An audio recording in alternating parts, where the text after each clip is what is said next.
વાત કરીએ રાજકોટની પિતા પ્રમુખ બનતા જ પુત્રની દાદાગીરી સામે આવી છે। પિતાને સત્તા મળતા જ પુત્ર બેફામ બન્યો। જિલ્લા પંચાયત પ્રમુખ સંજય પીપળિયાના પુત્રની ઓડિયો ક્લિપ વાયરલ થઈ છે। હર્ષિલ પીપળિયા ભાજપ કાર્યકર્તાને ધમકાવતો હોવાનો દાવો થયો છે। વાયરલ ક્લિપમાં પ્રમુખનો પુત્ર બોલ્યો બેફામ અપશબ્દો। મહત્વનું છે કે કાના કાકડિયા નામના યુવકે ફેસબુક પર પોસ્ટ મૂકી પ્રમુખ કોણ બનશે તે અંગે પૂછ્યો હતો સવાલ। પોસ્ટમાં સંજય પીપળિયાનો फोटो न होवाथी पुत्र उश्केरायो। कार्यकर्ताए अर्जुन खाटरिया प्रमुख बनशे तेम कहता बबाल थई गई। प्रमुख पुत्रए कार्यकर्ताने जिला पंचायतमां आववानी ना पाड़ी दीधी। पग मूक्यो छे तो जोई लईश तेवी प्रमुख पुत्रए धमकी पण आपी। पिता प्रमुख बनता जिला पंचायत शुं पुत्र चलावशे तेवो पण हवे सवाल थई रह्यो छे। तो आ बाबते जे ऑडियो क्लिप वायरल थई छे आओ ते सांभळीए। तू एम कहता तो अर्जुन भाई प्रमुख बनवाना है।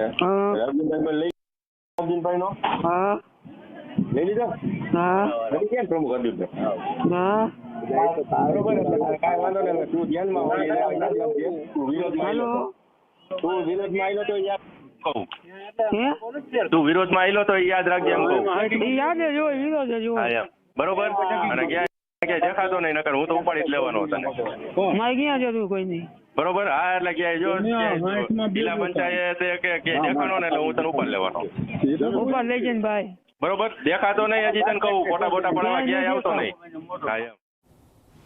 વધુ માહિતી મેળવી અમારા સંવાદદાતા ગૌરવ દવે પાસેથી। ગૌરવ આજે હર્ષિલ પીપળિયા છે કોણ, શું એનો હોદ્દો શું છે? માત્ર પિતા જે છે તે પ્રમુખ બનતા જ આ ચા કરતા કેટલી ગરમ હોય તે કહેવત સાર્થક થઈ રહી છે અહીંયા।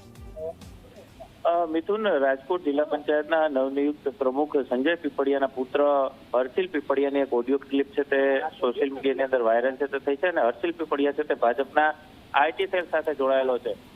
ભાજપના અન્ય જે કાર્યકર્તા છે કે તેમના દ્વારા કાનો કાકડિયા ઉર્ફે કાનો પટેલ છે કે તેને ફેસબુક ઉપર એક પોસ્ટ મૂકી હતી ને તેની અંદર જે રીતના ખાસ કરીને અર્જુન ખાટરિયા, જસ્મીન પીપળિયા અને દિલીપ સરવૈયાના ફોટા છે તે મૂક્યા હતા અને પ્રમુખ કોણ બનશે તેવું એક પોસ્ટ છે તે કરી હતી। આ પોસ્ટને લઈને વિવાદ છે તે થયો હતો। ખાસ કરીને આ પોસ્ટ વાયરલ થયા બાદ જે હર્ષિલ પીપળિયા છે તેમના દ્વારા કાનો પટેલ છે તેને ફોન કરવામાં આવ્યો હતો અને ત્યાર પછી તેના પિતાનો ફોટો છે તે કેમ મૂકવામાં નથી આવ્યો તેવો એક સવાલ છે તે તેને કર્યો હતો। ત્યાર પછી નવનિયુક્ત પ્રમુખના પુત્રએ ભાજપના કાર્યકર્તા છે તેની સાથે ગાળાગાળી કરી હતી ને જિલ્લા પંચાયતની અંદર પગ મૂકશે તો ઉપાડી લેવાનો થાય છે આ પ્રકારના શબ્દનો ઉપયોગ છે તે કર્યો હતો। હવે સવાલ એ થઈ રહ્યો છે કે પિતા પ્રમુખ બનતા જિલ્લા પંચાયતમાં કોને એન્ટ્રી થશે અને કોને નો એન્ટ્રી તે શું પ્રમુખના પુત્ર નક્કી કરશે તે એક એવો સવાલ છે તે અત્યારે ઉભો થઈ રહ્યો છે ને તેને લઈ અને હવે ભારતીય જનતા પાર્ટીનું મોવડી મંડળ છે તે કઈ રીતના નિર્ણય કરે છે તે પણ જોવું સૌથી મહત્વનું છે।